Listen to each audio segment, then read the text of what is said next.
Hi, time to go over some stuff from the third work week of April 2026, give or take a day. This was a pretty light week for me because I went down a rabbit hole. More on that in a moment. But first up, I'm going to do an update on the puzzles. The Trace Picos by Salvador Dali is coming along nicely, and I'm looking to maybe finishing it next week. That's the hope. We'll see. Reading wise, I read Confessions of a Puppetmaster by Charles Band. And boy, was this a ride. Although it's really short and really deceptively light, it does cover a large and tumultuous, tumultuous life in the fringe of the entertainment industry, or the movie industry, I should say. Well, actually, the entertainment industry, because he is a multitasker, Charles Band. There came a point where I kind of thought of him, or I would describe him as an amalgamation of Roger Corman, Stan Lee, and George Lucas. He kind of like does all of those things. He makes movies at an insanely fast pace. Shoots them in like 2 weeks, maybe 3. Gets them out just boom, boom, boom, boom, boom, boom, and does all the production and ideas. So he likes being in that kind of control, and also really understands merchandising and selling stuff. And his resume or career is filled with some glorious highs and some distressing lows. And looking back on it, the first Charles Band production that I know I glimpsed on the big screen was Laser Blast. We were at a drive-in, and it was showing on another screen. And the movie, I remember seeing the infamous moment where he shoots and blows up a Star Wars billboard. And I remember seeing Roddy McDowell and the stop-motion aliens, and getting freaked out by the monstrous transformation of the lead actor. But I didn't really see the movie with dialogue and sound for another 10 years, maybe. The very first Band production I did see on the big screen, oddly enough, was a movie he didn't direct. He just produced it, and starred Christopher Lee, or in a supporting role, called End of the World. And yeah, that sucker, yeah. I saw it on a double bill at the Alameda Showcase in Alameda, on a double bill with Invasion of the Body Snatchers in 1979. And the only movie that he directed that I believe I saw on the big screen when I looked through his resume was Parasite, which came out in 1982. Other films that during his reign at Empire that I saw on the big screen were Underworld, also known as Transmutations, which was an adaptation of a Clive Barker story. I think it was a negative pickup, or a movie he was kind of like required to distribute by his investors. And the same goes for Rawhead Rex. Saw both of those at the Electric on Market Street Grindhouse Theater. Likewise, I saw Necropolis there. I saw Necropolis on the big screen, which was a memorable experience. And Ghost Town. But by then, I think Empire had gone the way of the dodo. Two other films I saw on the big screen, but these were Stuart Gordon joints, were From Beyond and Dolls. But I was always kind of rooting for Empire to have enough to keep it going, but that was the first pretty big bust cycle for Band, where he lost he lost not only his studio, but he lost the movies, which is a lesson he learned. MGM owns most of the Empire library. That includes, the Stuart Gordon pictures and Troll and some others. Um, the only movie from Empire he was allowed to take was Trancers, and but he retained rights to that, which segues into the next chapter of the Charles Band saga, which was Full Moon Entertainment, which exists in a form to this very day. It started as something of a deal with Paramount, where he could just basically he recreated Empire Pictures in the direct to video market and created the Puppetmaster franchise and the subspecies franchise, birthed the Trancers franchise, and just did a whole bunch of really fun movies. And I was a member of the Full Moon fan club, and I had a Full Moon t-shirt, I had a Full Moon card, and at one point I had a stack of Full Moon newsletters that thick. I kept every one. They're gone now. I don't know what happened to them. But yeah, I was a huge fan. Of course, that era came to an end, and he went through a really rough a rough decade and a half. He calls it 15 years of suck, I think he called it. But yeah, including with he got served with a lot of lawsuits, and he actually he got arrested at one point, which was I think the rock bottom that he hit because of some debts. But he's pulled through, and he's still going strong. And this book, I will say, is a blast. It makes me want to go watch a lot of Charles Band movies. I would read it again because, I don't know what he's like as a person. I've never met him, but he is the quintessential B movie huckster, and he has managed to keep himself and those around him afloat, and he is still going strong today in his 70s. More power to him. Highly unlikely that he'll ever see this, but thank you, Charlie, if I may call you Charlie. Thank you.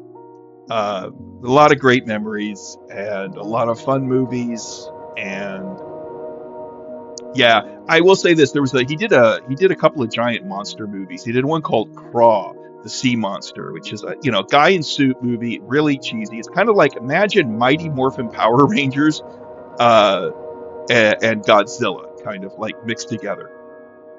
And yeah, my son and I watched that movie like 2 or 3 times in a row on one Saturday afternoon. We just had a blast with that.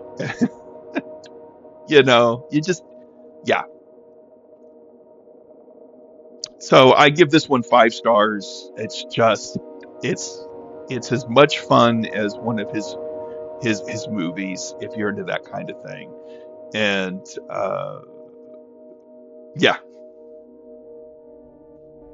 highest recommendation. That was my reading. Viewing wise, as I mentioned last week in the purchases section of this, I got the Ghost Galleon, and mentioned that I was going to watch the snot out of that movie. Well, I watched the snot out of that movie, and it was just as much fun as I remembered it being the first time. It really held up, which is good, considering that I bought it. But I will say that the first act of the movie is a little on the rough side. I had forgotten, or that there is an implied sexual assault in the first act that really, it leaves it up to your imagination, but it's pretty kind of clear that, this is also, gets down into what your definition of is in regards. So for some people, it'll be like, no, not really. Other people will be like, oh yeah, totally, that crossed the line. And for me, it crossed the line. But the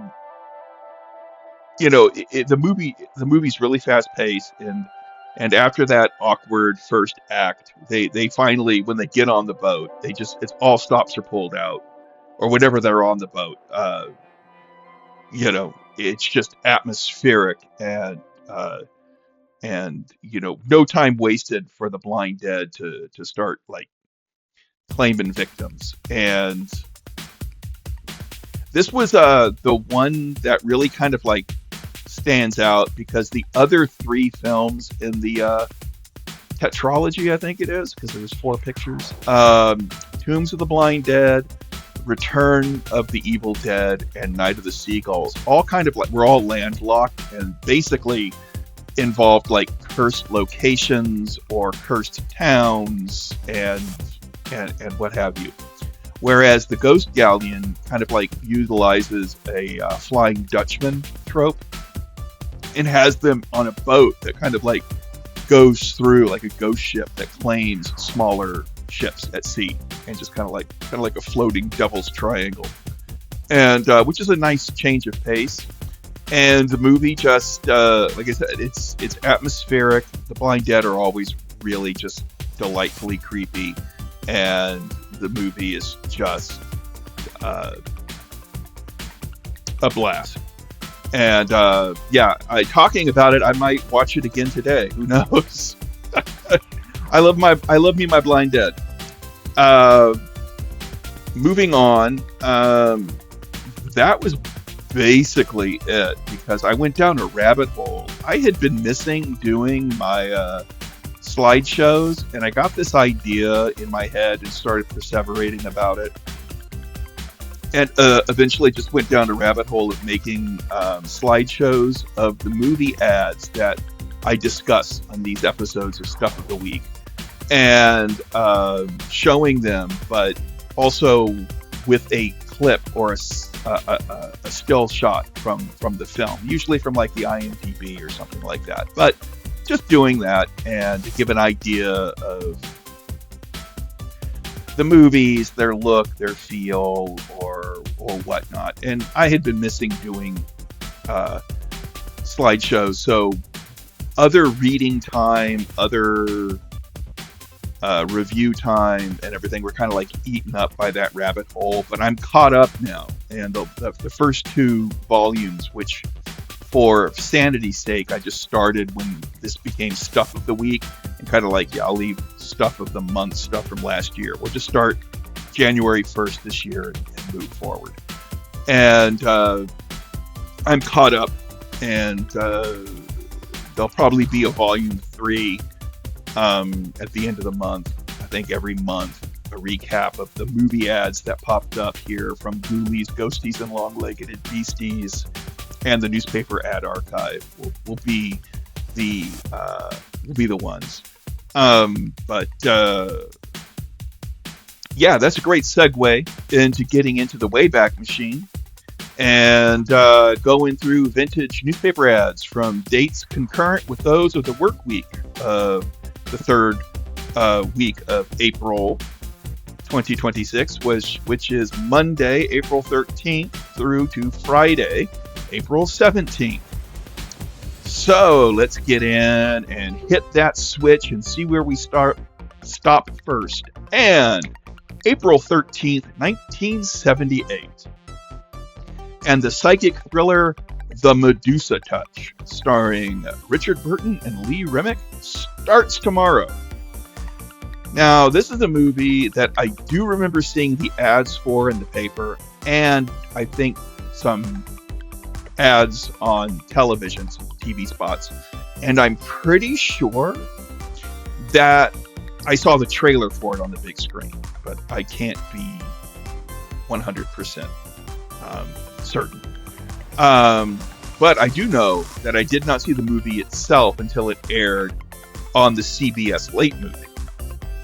And, you know, I knew the word of mouth on it was that it wasn't very good. But when I watched it back then, I found that the movie did hold my interest well enough. And I remember thinking that at the time that it did not seem as bad or as boring as the reviews and word of mouth I recalled hearing in 1978 had been saying. But the undisputed highlights were, of course, Burton's telekinetic attacks, where he causes a plane to crash into a skyscraper and I believe tears down portions of Westminster Abbey. And I also thought the ending was really, really cool. So, the Medusa Touch. If you can check it out, check it out. If not, well, maybe you're not missing much. I don't know. I don't know what I'm thinking half the time, and the other time I'm confused. All right, we're going to go back 60 years. No, not 60. I can't do math. April 13th, 1924. And we have an ad here for the serialization of Governor Morris's 1915 novel, When My Ship Comes In, is going to be starting on Sunday. This evidently is the story of an unscrupulous theatrical producer that steals a potential hit play, casts an untested and beautiful young lady as the lead, of course, only to discover that, as it just so happens, said leading lady is romantically involved with the playwright. Egads, whatever will happen? You're going to have to read the book to find out, because I have no idea. Zipping forward again to April 14th, 1985, and The Company of Wolves starts Friday. I haven't seen this yet, but it's a movie that is well within my wheelhouse. It's a atmospheric and almost Hammer-esque semi-anthology movie that plays on the tropes of Little Red Riding Hood, directed by Neil Jordan. Angela Lansbury's in it, and I do remember being intrigued by the coverage given the film in Fangoria magazine, and I'm still surprised that I haven't seen it. I need to close this gap in my monster movie viewing. Speaking of closing a gap, we have another few decades to zip back to April 14th, 1923. And here we have an announcement that the serialization of Devil Dust, a story of the narcotic traffic of the world, written by one George C. Henderson, will start on Monday. I did a cursory search of the title and author, and I didn't find anything. So I have no idea if this is a work of fiction or hyperbolic yellow journalism. I don't know. Whichever it was still exploitation, sensationalism in its finest, as you can see in this ad. So, yeah. Now we're going to zip forward again, this time to the 21st century, and April 15th, 2005. And the remake of the Amityville Horror starts today. Now, just as the 1980s saw a slew of remakes of classic or just recognizable or marketable film titles from the 40s and 50s, the early aughts birthed a whole bunch of remakes of films from my own 70s and 80s childhood, which meant I got to see a whole bunch of movies that I grew up watching and enjoying get repurposed or reinvented to varying degrees of commercial or artistic success.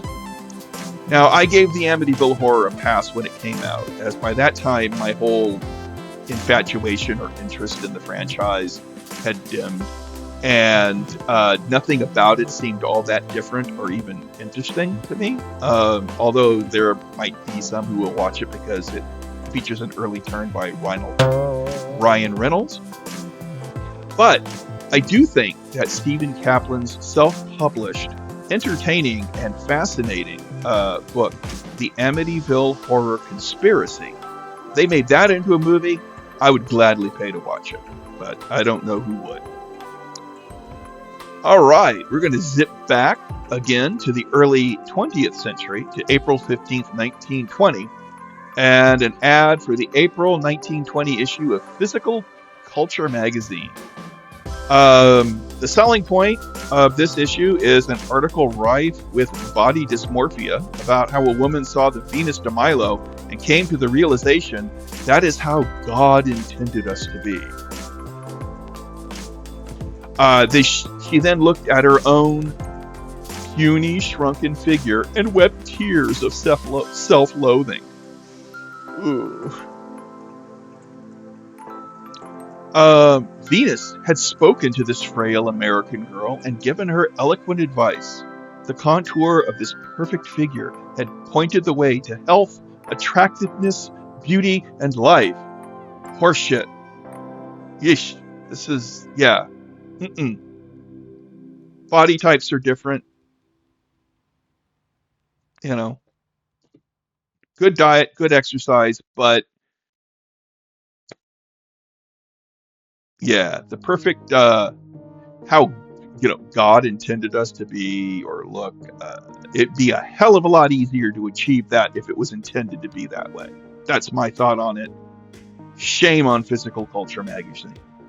But that was 106 years ago. That's a lot of years. Let's bump up to April 16th, 1951. And the classic The Thing from Another World starts Wednesday.